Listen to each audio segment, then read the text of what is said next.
इस सत्संग को अवश्य सुने।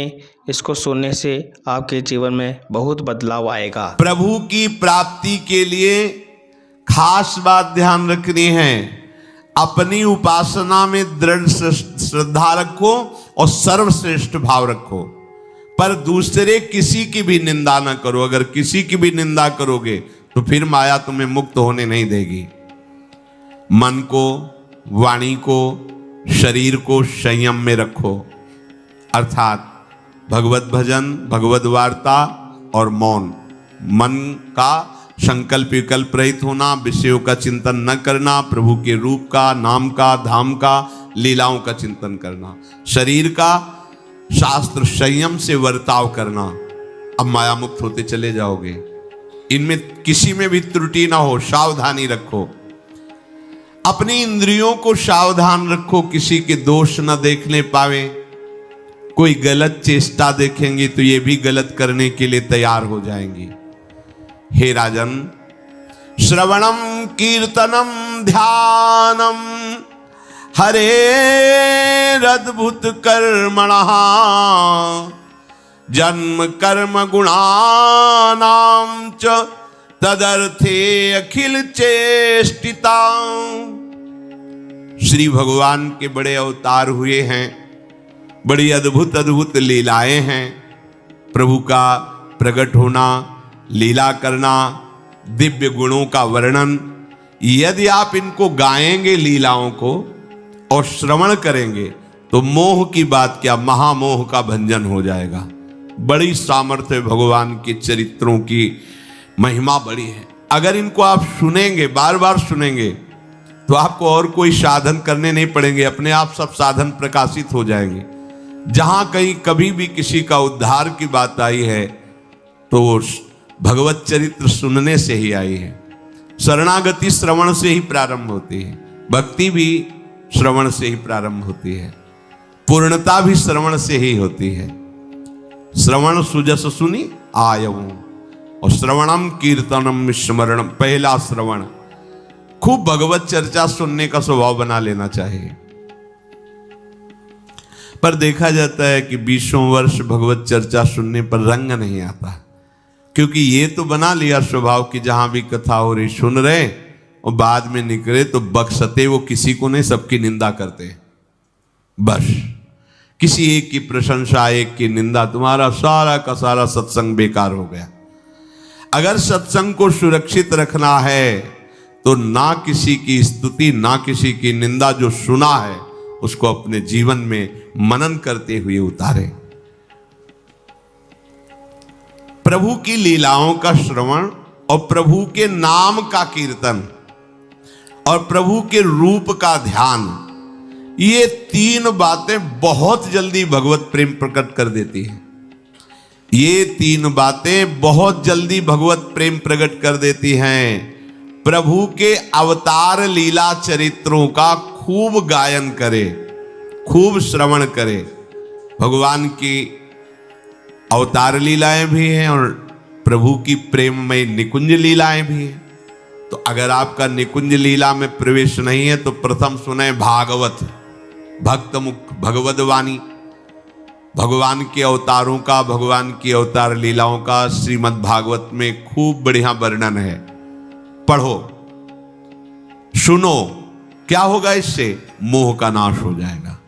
दूसरी बात, नाम कीर्तन, ये तो महान अमृत है।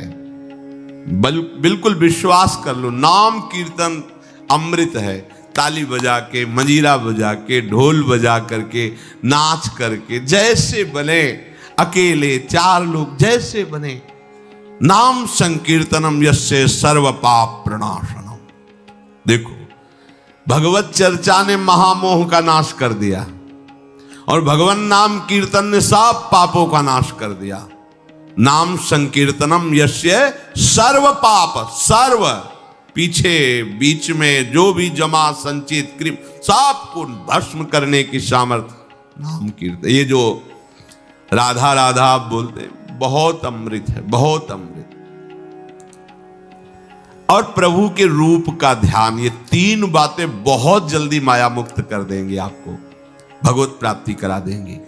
प्रभु के रूप के ध्यान के लिए ही दिव्य श्यामा श्याम ने बिहारी जी का रूप धारण किया। ये किसी मूर्तिकार की रचना नहीं है। श्री राधा रमण जी सरकार, राधा वल्लभ लाल जी महाराज, श्री बांके बिहारी लाल जी महाराज, ये साक्षात प्रगट ठाकुर है। प्रिया प्रीतम हमारी दृष्टि में सामर्थ्य नहीं कि देख सके, वो तो हरिवंश नेत्रों से देखे जाते हैं। निकष कुंज ठाड़े भये भुजा परस्पर अंश, श्री राधा वल्लभ मुख कमल निरख नयन हरिवंश। हरिवंश नेत्र प्रकट हो जाएंगे, आश्रित जन हो चिंता की बात नहीं। पर ये जो रूप प्रकट है, इसके ध्यान में तो तुम्हें कोई श्रम नहीं करना। बिहारी जी महाराज, राधा वल्लभ जी महाराज, राधा रमण जी महाराज, भर नेत्र देखो और अपने नेत्र के कैमरा से खींच लो फोटो। अब आप फिर जिधर देखो उधर वैसे ही खड़े नजर आ रहे, वैसे मुस्कुराते हुए दिखाई दे हर समय। और ये आदेश कर रहे हैं हरिवंश महाप्रभु, सब सोहित निष्काम मति, श्री वृंदावन विश्राम, श्री राधा वल्लभ लाल को हृदय ध्यान मुख नाम। राधा वल्लभ लाल का ध्यान करो और राधा वल्लभ श्री हरिवंश बोलो तो तुम्हारी मति निष्काम हो जाएगी, तुम्हें अखंड वृंदावन वास मिल जाएगा। प्यारे जो तुम्हें प्यारे लगने लगेंगे। ये तीन बातें आपको निश्चित भगवत प्राप्ति करा देंगे। इष्टम दत्तम तपोजप्तम वृत्तम यच्चात्मनः प्रियम, दारान श्रुतान गृहान प्राणान यत् परस्मै निवेदनम। जो भी तुम्हारे द्वारा यज्ञ दान तप अथवा जप सदाचार, ये सब प्रभु को अर्पित कर दो, अविनाशी हो जाएगा। प्रभु को अर्पित कर दो जो भी तुम्हारे द्वारा होता है। हे प्रियालाल, आपकी प्रसन्नता के लिए। फिर दोबारा कह रहे हैं, स्त्री पुत्र घर जीवन और अपने प्राणों का मोह त्याग करके, प्राणों का मोह त्याग कर। यहां पूरा समाज वैसे ही सब बैठा है हृदय में। देखो, जिस मार्ग में चलना उसे समझो। अंदर से केवल प्रिया प्रीतम में ही हमारी अहमता ममता होनी चाहिए। प्रभु सच्चिदानंद श्री कृष्ण चंद्र जी को अपना प्राण प्रीतम मानने के लिए ये जितनी जगह आप अपनापन किए समेटना पड़ेगा। सबकी ममता ताग बटोरी, मम पद मन ही बांध बरडोरी। लाडली लाल के लाडले तो कोई बिरले दिखाई देते हैं, प्रिया प्रीतम के जन तो कोई बिरले दिखाई देते हैं। नहीं धन बल, परिवार बल, बुद्धि बल वही घसल करके चले जाते हैं। अरे यहां तप बल भी काम नहीं करता, और बल तो जाने दो। यहां हारे को हरे नाम, हार गए, गले पड़ गए। गले पड़ जाओ, बढ़िया इसी जन्म में कल्याण हो जाएगा। गले पड़ जाने का मतलब, जैसे कोई गले पड़ रहा हो तो उसका मतलब समझते हो, मारो पीटो गाली दो भगाओ। नहीं भागे, वो गले पड़ गए। बोले अब क्या करें, गले ही पड़ गए, आप क्या करें। ऐसे ही पूज्य श्री स्वामी राम सुखदास जी महाराज कहते, श्री कृष्ण के गले पड़ जाओ भैया, इसी जन्म में तुम्हारा कल्याण। भगवान के गले पड़ जाओ। गले आप तो जैसे भी अब आपके हैं, अब तो हम खूब अल्लाह मचा कहेंगे कि राधा वल्लभ लाल के हैं, तुम्हें अपनी इज्जत बचा ली तो सुधार लो हमें, समझ गए। ये गले पड़ला, हाउ कहावत लंबा तिलक लगाएंगे और जय राधा वल्लभ लाल की बोलेंगे। और आपके लायक तो हम हैं नहीं। अब आपको अपने लायक बनाना कि आपका दास कैसा होता है, तो आपको बनाने के लिए कोई मशीन की जरूरत नहीं, आप ऐसे बना दोगे, बना देना। अब आपके गले पड़ गए, आप ही हमारी इज्जत हो, आप ही हमारे जीवन हो। अपनी इज्जत संभालनी हो तो हमें संभाल लेना। वो संभाल लेते हैं। वो मच्छर को ब्रह्मा बना देते हैं, घोर पापी को ब्रह्म ऋषि बना देते हैं। उनके लिए कोई दुर्लभ बात नहीं। पर जब तक अहंकार है तब तक उनकी तरफ से ये प्रोसेस शुरू नहीं होता। जब हार गया और गले पड़ गए, फिर वो बड़े बड़े महात्माओं के द्वारा भी बंदनी हो जाते हैं। यदि इसी जन्म में भगवत प्राप्ति करनी है तो ये काम तो आपको बड़ी जल्दी कर लेना है। जहां जहां हमारी ममता है उसे प्रभु के चरणों में लगानी ही पड़ेगी।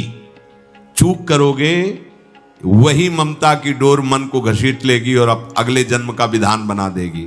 यदि आपको इसी जन्म में भगवत प्राप्ति करनी है तो सबकी ममता ताग बटोरी, मम पद मनहि बांधि बरडोरी।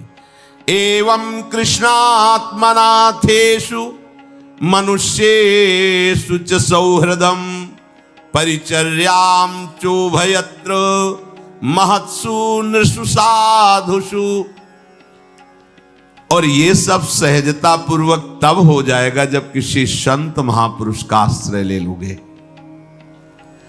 जिन संत महापुरुषों ने अपने समर्पण के प्रभाव से, भजन के प्रभाव से सच्चिदानंद भगवान श्री कृष्ण को अपनी आत्मा के रूप में साक्षात्कार कर लिया है, यदि उनसे प्रेम हो जाए, संतों से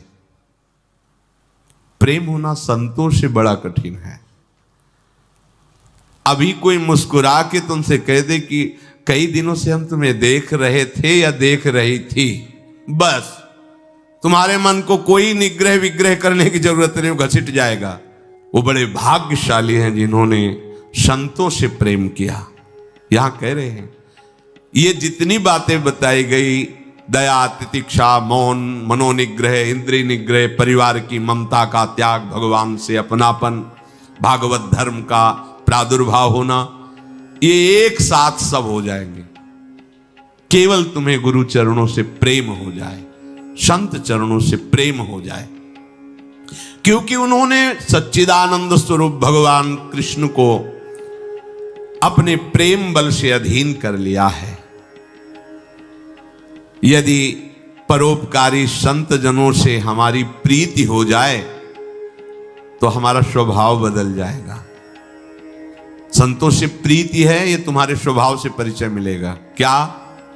परस्परानुकथनम पावनम भगवद्यशः मिथो रतिर्मिथस्तुष्टिर निवृत्तिर्मिथयात्मनः।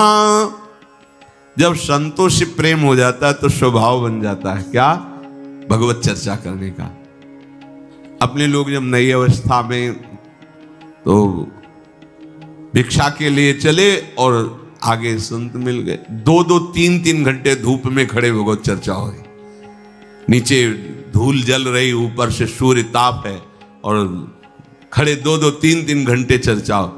शाम की किसी बात पर छिड़ गई तो ये शास्त्र 12-1 रात्रि के बज रहे, वो प्रसंग पूरा और उसका निर्णय, रात दिन उसी की चर्चा। स्वभाव बदल जाएगा, कुछ और अच्छा नहीं लगेगा। परस्परानुकथनम पावनम भगवद्यशः, परम पवित्र करने वाले भगवान की बातें वो परस्पर करने लगते हैं। यदि संतों से प्रेम नहीं तो जहां दो मिलेंगे वहां संसार की वार्ता होगी। संत प्रेमी जब मिलेगा तो भगवत चर्चा होगी। ये पहचान है परस्परानुकथनम पावनम भगवद्यशः। आपस में इकट्ठे होकर नाम कीर्तन करना, भगवत चर्चा करना। पर मिथोरतिर, जो प्रपंची लोग हैं उनसे उनका संबंध नहीं होता। मिथस्तुष्टि, जो भोगी लोग भोगों में सुख प्राप्त करते हैं, उपासकों को उसमें नहीं। जब भगवत चर्चा होती तो ऐसी तृप्ति होती, 1 घंटा चर्चा हुई, आनंद मगन हो गए, आहा आज हमें प्रभु का यश सुनने को मिला, आज भगवत भक्त का संग, हृदय पावन होने लगता है। आध्यात्मिक शांति का अनुभव उन्हीं उपासकों को होता है जो प्रपंच वार्ता न करके परस्परानुकथनम पावनम भगवद्यशः स्मरन्तः स्मारयन्तश्च मिथौघौघहरं हरिं भक्त्या संजातया भक्त्या बिभ्रत्युत्पुलकां तनुम्। अब वो जो संत प्रेमी उपासकों ने ये व्रत ले लिया कि प्रपंच चर्चा नहीं करेंगे, केवल भगवत चर्चा करेंगे, तो अब क्या हुआ? बोले राशि राशि पापों का नाश हो गया उनके। आहा, वो ऐसे श्री कृष्ण स्मरण में रम गए, दूसरों को श्री कृष्ण स्मरण कराना, स्वयं स्मरण में रमना। अब उनके हृदय में प्रभु से प्रेम का उदय हो गया। अब उनके हृदय में जब प्रेम उदय हुआ तो क्वचित रुदन्त्यच्युत चिंतया क्वचित दशन्ति नंदन्ति वदन्त्यलौकिकाः नृत्यन्ति गायत्यनुशीलयन्त्यजम् भवन्ति तूष्णीं परमेत्य निर्वृताः। उनके हृदय की विलक्षण दशा होने लगी। वो कभी ऐसी घोर चिंता में डूब गए कि इतना समय हो गया, अभी प्रियाजू का दर्शन नहीं हुआ, प्रियाजू हमसे बात नहीं किए। चिल्ला चिल्ला के रोना शुरू, शुद्ध नहीं मैं कौन हूं, कहां बैठा हूं, ऐसे ये प्रेम उदय हुआ। अब वो चिल्ला चिल्ला के रोना शुरू कर दे। हाय मैं किसके पास जाऊं, किससे पूछूं, कौन मुझे प्रियालाल से मिलाए, बस तड़पना शुरू।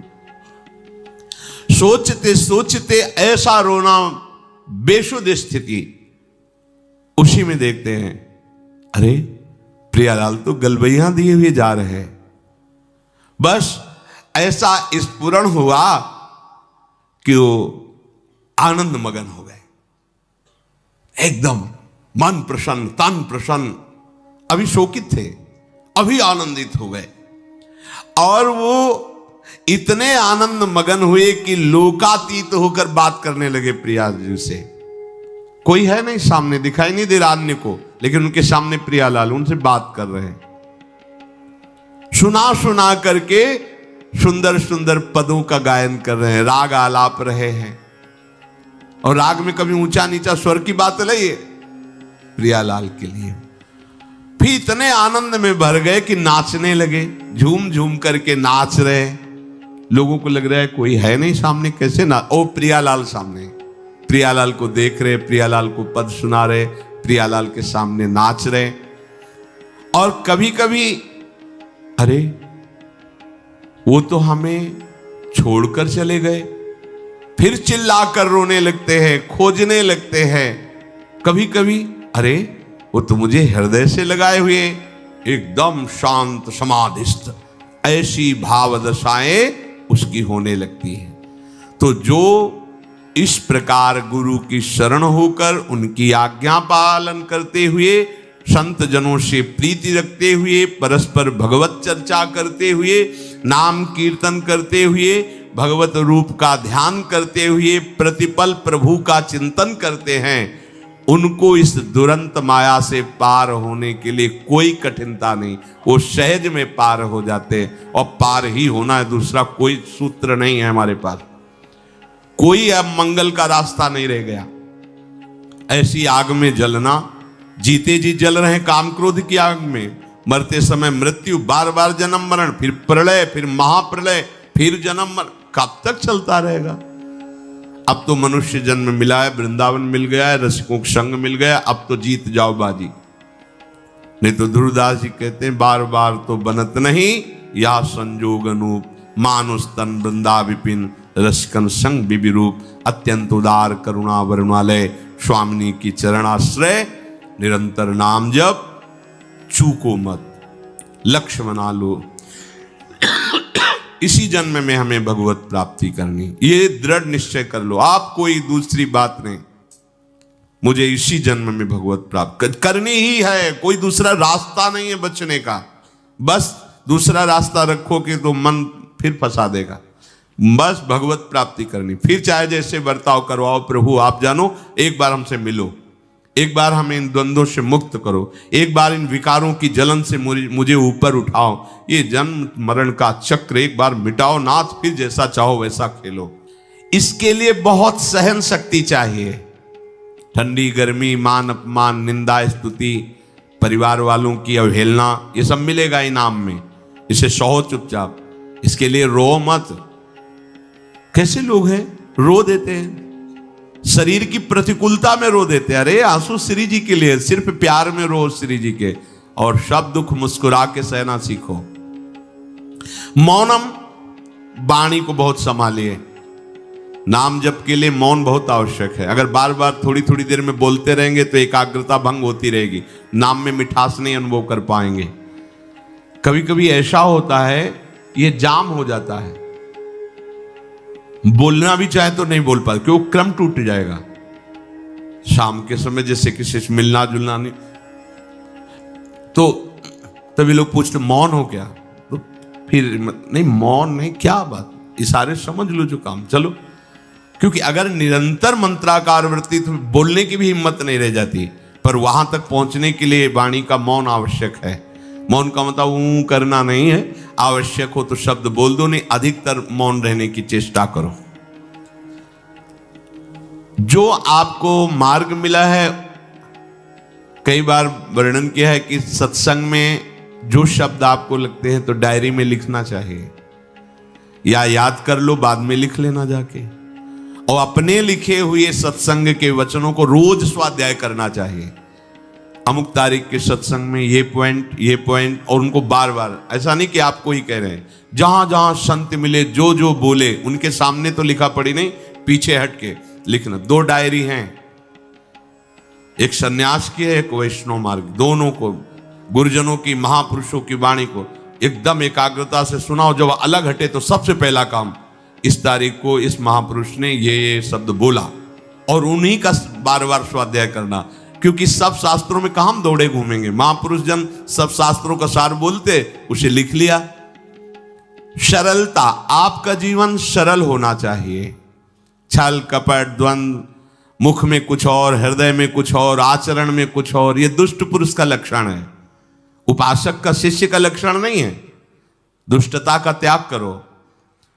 हृदय में कुछ और चल रहा है, वाणी से कुछ और बोल रहे हो, आचरण में कुछ और है, ये दुष्ट पुरुष का लक्षण है। साधु पुरुष का जो वाणी में वही, हृदय में वही, आचरण में है, तीनों की मिलान है, वही साधु है, वही उपासक है, वही भक्त है, जिसकी तीनों एक हो। वाणी से जो बोला वही हृदय में है, जो हृदय में वही आचरण में है। यहां वाणी से कुछ बोल रहे, हृदय में कुछ चल रहा है, आचरण कुछ और बता रहे हैं, ये ठीक नहीं। सरलता का तात्पर्य है मन, वचन और कर्म, ये तीनों एक होने चाहिए। अहिंसा, वाणी से, शरीर से किसी को भी कष्ट ना पहुंचे, ऐसी अंदर धारणा रखो। वो अपने संकल्प विकल्प करके कष्ट भोगे, उसकी बात, हमारे द्वारा किसी को कष्ट ना पहुंचे, ये हमारी धारणा हो। सर्दी गर्मी, सुख दुख आदि, द्वंद्व हर्ष विषाद आदि जो है, इनको सहना सीखो। भगवान भी आदेश करते हैं, मात्रा स्पर्शास्तु कौन्ते शीतोष्ण सुख दुखदा आगमा पायनो अनित्यास्तास्तितिक्षस्व भारत। जो इनको सह जाता है वही परम पदवी को प्राप्त होता है। थोड़ी सी गर्मी आहा, थोड़ी सी सर्दी आहा, पूरे जीवन गर्मी। पैर की त्वचा ऐसी हो गई थी कि बंबूल का कांटा टूट जाता था, घुसता नहीं था। जीवन में कभी पादुका ही नहीं, तो चमड़ी इतनी मोटी हो गई थी पैरों की। सर्दी गर्मी जैसा आप इसको, आप देखो यहां आप कौन सा स्वेटर पहनते हैं, जीवन में कभी नहीं। सर्दी में क्या होता है, यहां ये त्वचा नहीं, क्या हमें तो लगता है काफी सुकोमल अन्य अंगों से यहां की त्वचा है, कपोल, नासिका, नेत्र आदि। यहां क्या पहनते हो सर्दी में, क्या बिगड़ जाता है? क्योंकि अभ्यास है, गर्भ के बाद निकलने के बाद यहां कुछ ढका ही नहीं, यहां कुछ नहीं ढका, तो पूरे जीवन ढकने की जरूरत नहीं। और अगर पूरे अंगों में न ढका होता तो पूरे जीवन ढकने की जरूरत नहीं। जो जंगल में दिगंबर महापुरुष रहते थे गंगा के किनारे, कितने, तो उनको क्योंकि अभ्यास, और हमने अभ्यास किया कपड़े लत्ते का, तो अभ्यास, हमने अभ्यास किया एसी रूम का, अभ्यास किया गीजर से नहाने का, वो अभ्यास किया तीनों काल गंगा स्नान, वो अभ्यास, कुछ फर्क नहीं पड़ा इस जड़ शरीर में। इसको जैसे रखो। तो सहने का अभ्यास, यदि माया से मुक्त होना है तो सहने का अभ्यास रखो। ये जरा में ओह बहुत गर्मी, ये नहीं उपासक, गर्मी है ठीक है, शरीर का धर्म है, तो इंद्री में ताप लग रहा है ठीक है, राधा राधा राधा। आप कहोगे प्रवचन करने से नहीं होता। कभी बिजली नहीं रखी ईद दाम में, कटवा के रखे थे? बिल्कुल नहीं। जितनी देर होश रहा, आंख का हाथ से पंखा कर लिया, नहीं तो बस राधा राधा राधा, जो मिला मांग के खाया, कुछ आसन पे लेट। प्रवचन ही केवल नहीं रहे, अब तो जैसे जोई जोई प्यारो करे सोई मोहि भावे। नहीं, जानबूझ करके अपने शरीर को अधीन नहीं करना चाहिए। सुविधाओं की अधीनता तुम भोगता नहीं, सुविधाएं तुम्हें भोग रही हैं। जितना तुम सुविधा भोगी बन जाओगे उतना तुम कमजोर हो जाओगे। सीधे प्रकृति का वार सहो, तुम महात्मा सुदृढ़ बलवान हो जाओगे। तुम्हारे आगे समर्थ शब्द लग जाएगा। जो प्रकृति के और विकारों के वेगों को सीधे सहता है उसे महात्मा कहते हैं। समहात्मा सुदुर्लभा यम ही न व्यत्यंतेते पुरुषम पुरुषर्षभ सुख दुख समा। जिसका सुख दुख समान भाव, किसी भी वेग की व्यथा से हृदय व्याकुल नहीं होता, वो भगवान को प्राप्त करने का अधिकार प्राप्त कर लेता है। इसलिए सहनशीलता, ये ध्यान रखो कि तुम कभी प्रभु से अलग नहीं हो। सर्वत्र भगवान हैं तो यहां भी हैं, सब समय में हैं तो इस समय में भी हैं, सब में हैं तो हम में भी हैं, सबके हैं तो हमारे भी हैं। हम कभी भी प्रभु से बिलग नहीं हूं। एकांत सेवन तुम्हारा स्वभाव बन जाना चाहिए। चाहे जो हो, थोड़े समय के लिए तो एकांत बैठो।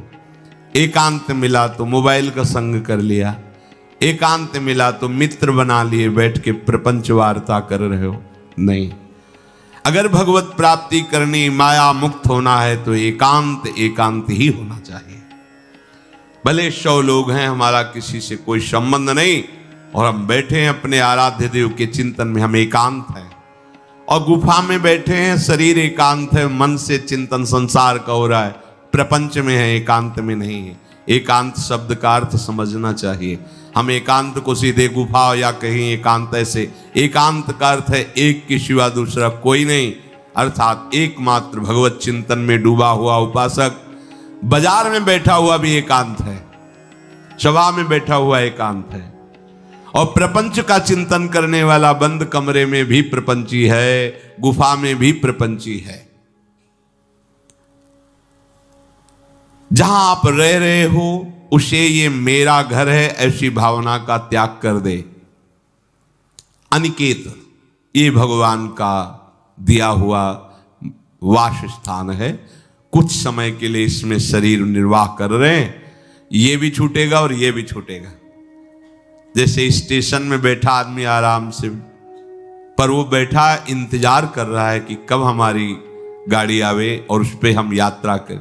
बस ऐसा ही कुछ स्टेशन जैसा विश्राम है। कब मृत्यु आवे, शरीर छूटे, हम प्रिया प्रीतम को प्राप्त हो। ये न मेरा था, न मेरा है, न मेरा रहेगा। ये न मेरा था, न मेरा है, न मेरा रहेगा। गृहस्थ हो तो पवित्र वस्त्र पहने, और त्यागी हो तो जैसे मिल जाए भगवत कृपा से वैसे वस्त्र पहने।